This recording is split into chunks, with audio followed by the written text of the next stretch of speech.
I know how frustrating it can be. At the age of 43, I'm having all the perimenopause feels. The mood swings, the weight gain, the brain fog, the sleepless nights, sometimes the hot flashes. It can feel like your body is betraying you, and it's so frustrating. But what if I told you there are some supplements that can massively help with those pesky perimenopause symptoms? Well, in today's video, I'm going to share with you the best perimenopause supplements for women over 40 that could literally change your life. I know, dramatic. But seriously, if you want some natural, real solutions that aren't just hype, you're in the right place. Hey gorgeous, it's Ashanti. I'm so glad you're here. I help women over 40 get back to feeling amazing in their bodies. Now, if you haven't grabbed my free Fat Loss Over 40 guidebook, I've linked it below. Now, before I reveal the best supplements, let me just give you a bit of background in terms of the business of supplementation and why you should proceed with caution. Because unlike medication, supplements do not actually require approval from the FDA, which is the Federal Drug Administration, which medicines do. Therefore, the supplement industry is a lucrative business. It's worth about $37 billion.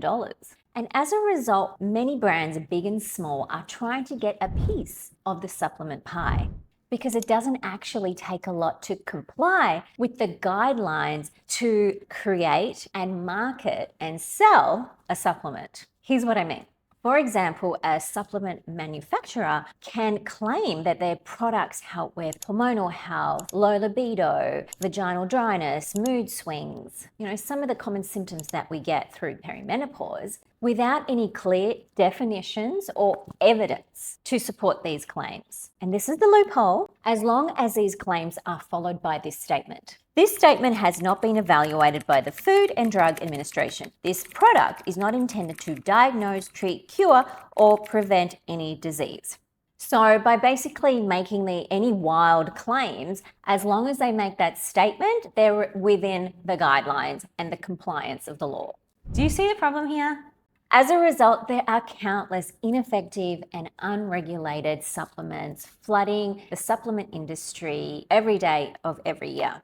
However, not all supplements are bad or ineffective. In fact, in today's video, we will highlight the best supplements for women in perimenopause and women over 40 that have been extensively researched and are from reputable sources. So let's dive in.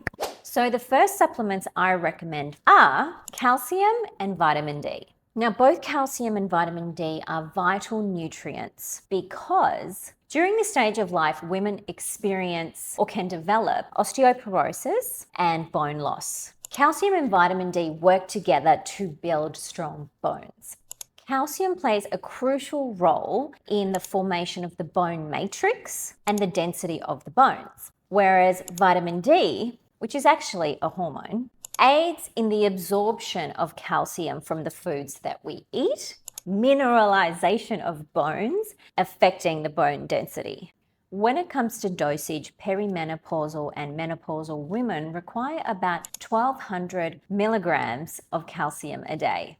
Some great sources of calcium include dairy products such as yogurt. Low-fat yogurt has more calcium than higher protein Greek-style yogurts, as well as hard cheeses and some non-dairy sources such as almonds, sesame seeds, canned salmon, sardines. And you want to eat the bones to get the most benefit from these canned fish.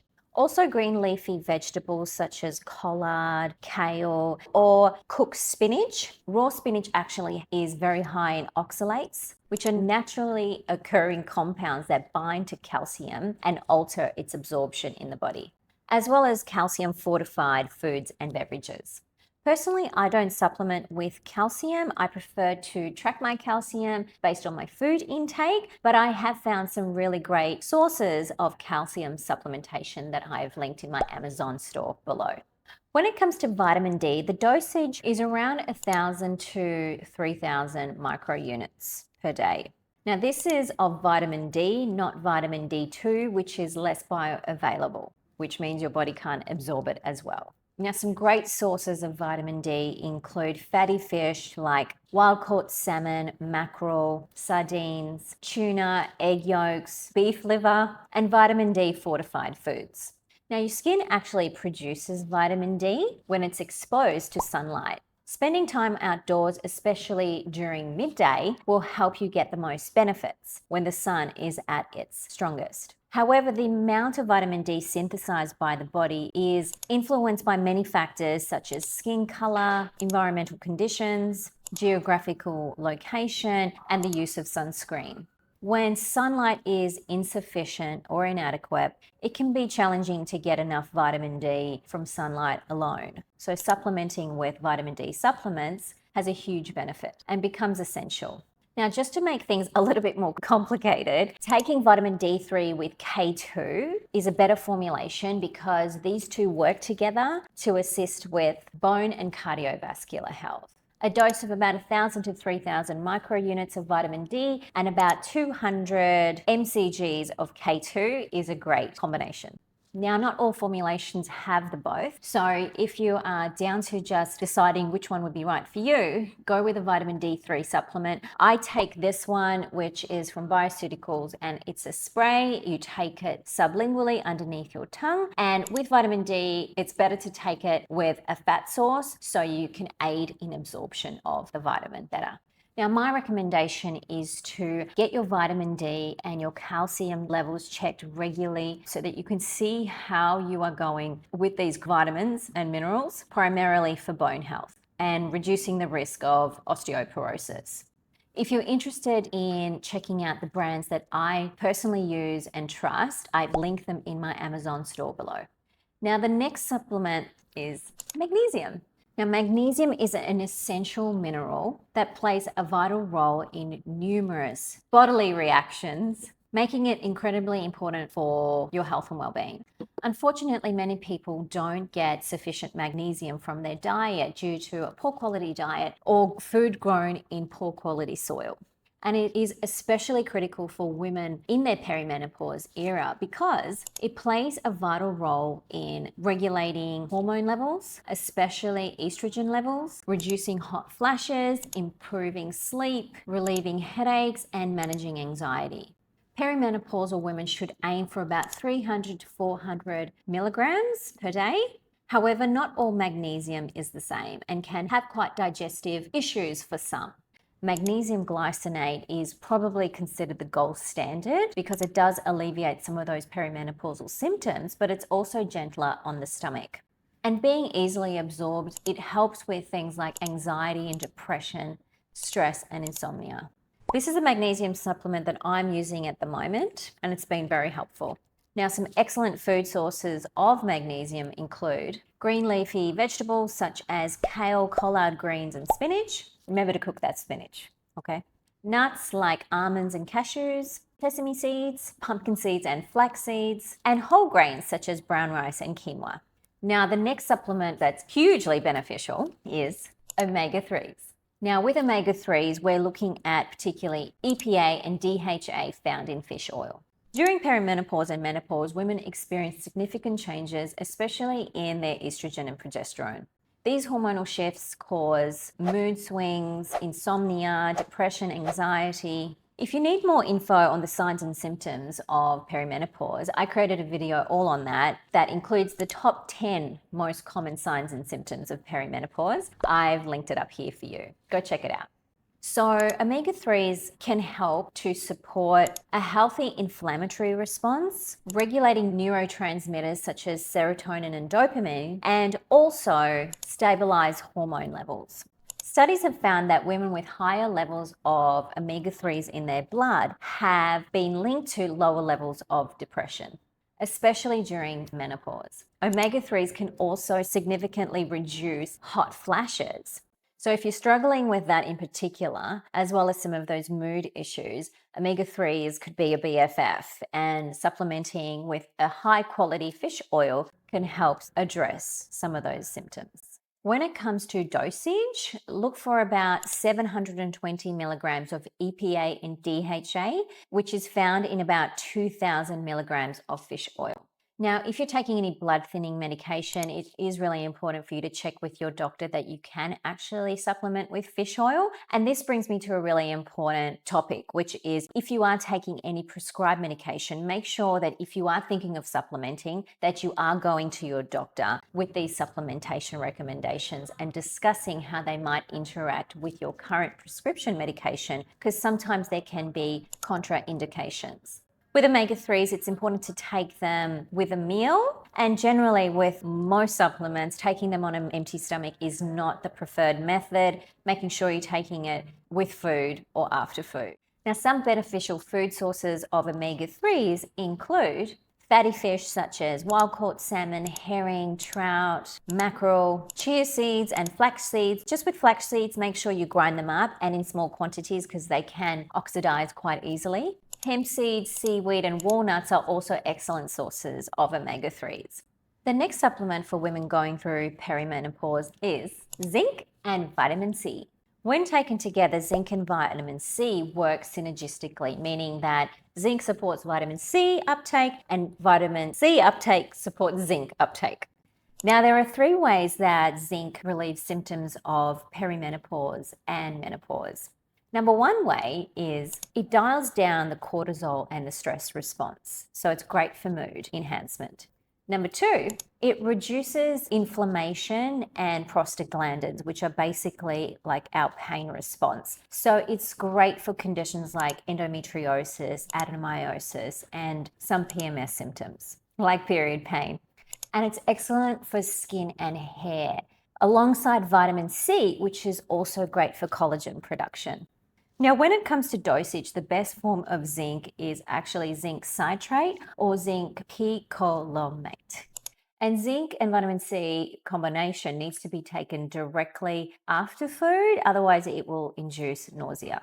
Doses of up to 30 milligrams are safe. Now, here's the one that I use right here. And this is a combo of 40 milligrams of zinc with vitamin C. And it also has a little bit of B6 and calcium in it. So when you look at your supplements, it's really important to notice what else is in there, because sometimes it might not be what's on the big label here. There might be combinations of other ingredients in there. So make sure you're checking it out. And if you've got any issues, just pop over to the pharmacy and ask them about what you're taking in respect to other prescription medications, because like I said before, there can be some contraindications. Now, when it comes to food sources of zinc, some of the best ones are oysters, beef, lamb, turkey, chicken, chickpeas, lentils, black beans, pumpkin seeds, dark chocolate, egg yolks, and some dairy products like milk, cheese, and yogurt.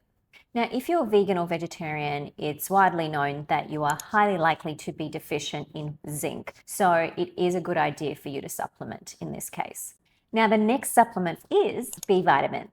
Now, the 3 main B vitamins that we're interested in are B6, B9, and B12.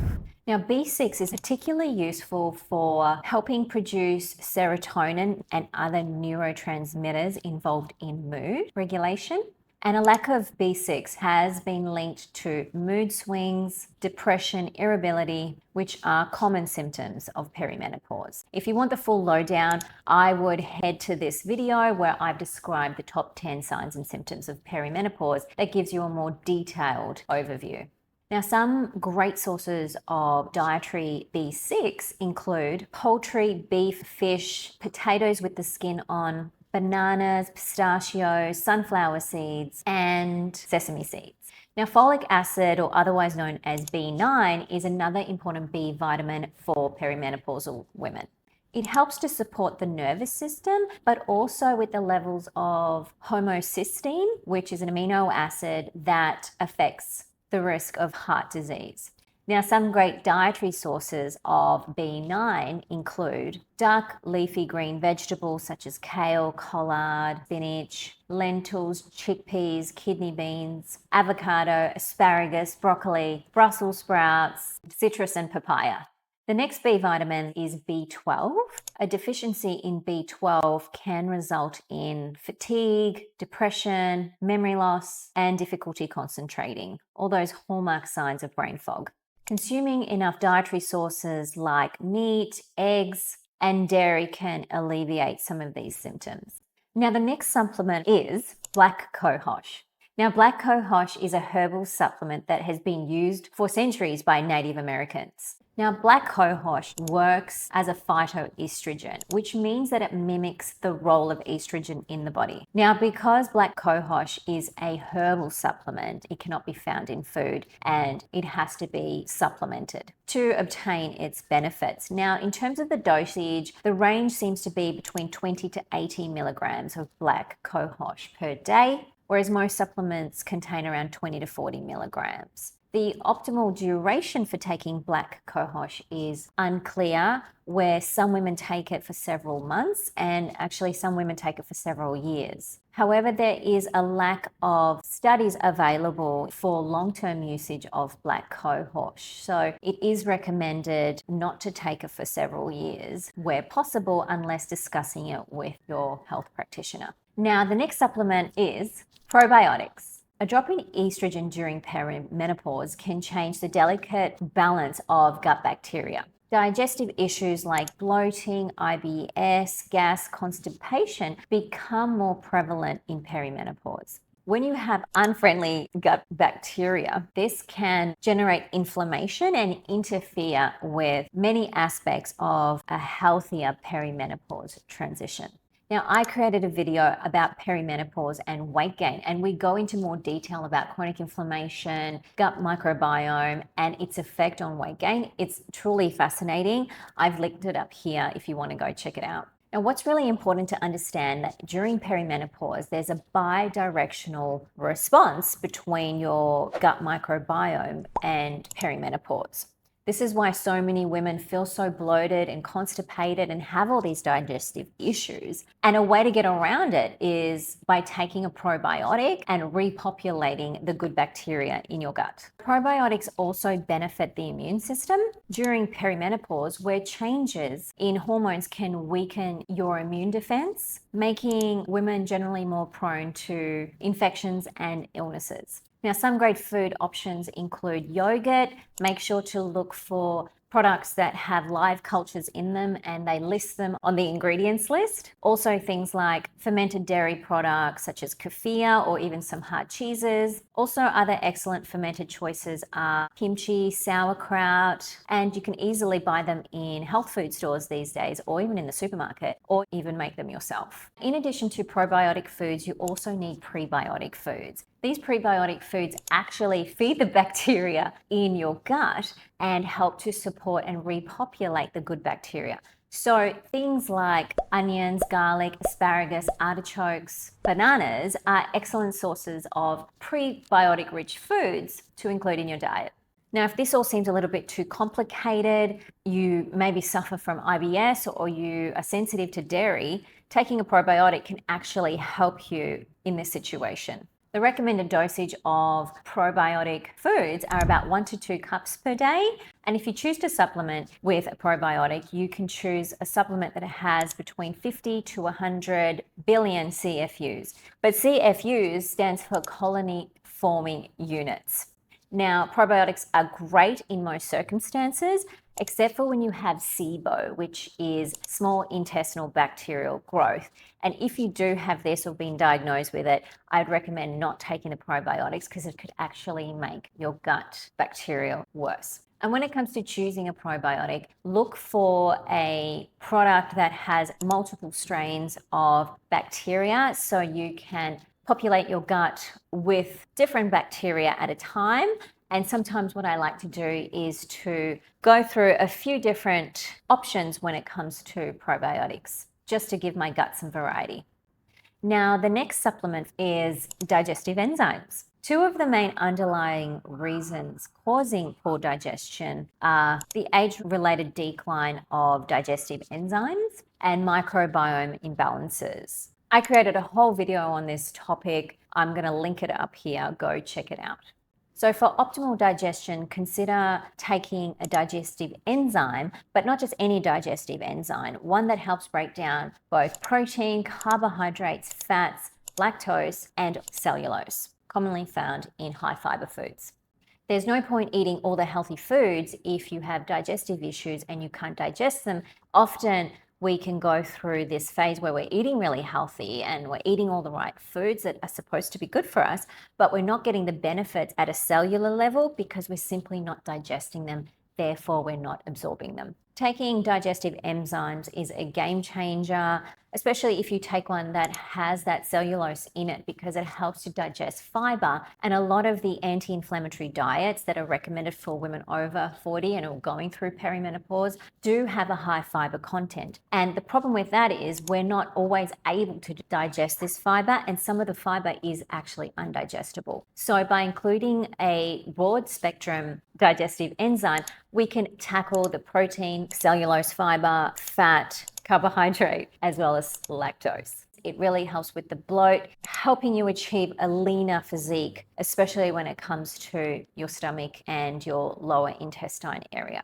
Now, I recommend easing into supplementing with digestive enzymes. A way to start would be taking one digestive enzyme 30 minutes before your main meal. Do this every day for 1 week, then move up to twice a day for another week. Alternate between this routine, so once a day with your main meal for that week, and then in the second week, twice a day with your lunch and dinner for 1 week, and see how you go and see how you feel. There is no right and wrong. You can always just go back and not do it and see how you go and then implement it again. Like, there's nothing wrong with trying with the enzymes. They're just there to support the digestion. And honestly, if it helps you to absorb more nutrients in your body, that's going to help you in so many ways, not just with appearing leaner through the midsection. And if you're a woman over 40 who's looking to feel more energetic and vibrant during this time of your life, diet and lifestyle changes are going to have a huge impact, not only to your waistline, but to your overall health. Now, supplements have always been a great way of filling in some of the nutritional gaps that we can't address with food and lifestyle choices alone, no matter how hard we try. If you want to check out the products that I use and love, I have listed them in my Amazon store. The link is in the description below. And if you found this video helpful, let me know in the comments section and give it a like and subscribe. And until we meet again, here are some videos that you can check out. I'll see you in the next one. Bye.